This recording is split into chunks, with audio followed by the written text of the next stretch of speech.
only issue is that having worked in a lot of colleges where we've got high needs students, quite often students are reluctant to disclose a disability because they're worried that like they won't be let in. They'll be told, no, sorry, no luck. And I especially see this in like the vet in school space. But say if they wish, I think it leaves, my concern is it leaves a gap for RTOs whereby the student doesn't disclose it and then it comes to a head later on down the track, Like, for example, in telecommunications, we have to know if the student is colorblind. If you're colorblind and you're trying to work in telecommunications, you can electrocute yourself, right? So that's something where it's super important that we understand if you have a disability. It's also important for me to understand if you've got,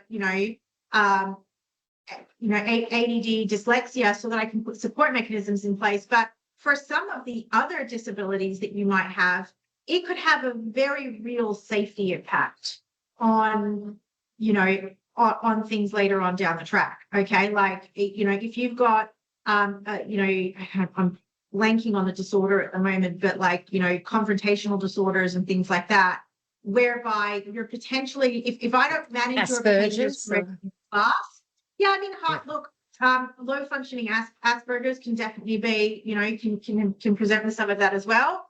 But there are certain issues where if I don't know what your disability is, even things like, anemia or, blood sugar issues and stuff like that. If I don't know about that, and we're running our practical workshop, we're doing construction, it's a little bit hot, we're running a little bit late, we missed our break, and I don't know what your condition is, and you're now passed out you're then passed out with power tools in your hands, right? I feel like that, if they wish, is a bit of a risk. So I think the impetus is gonna be on RTOs to push in that area a little bit and to have information specific to their courses as to like, you need to just like, we really do want to know, and please do disclose if you've got any student needs.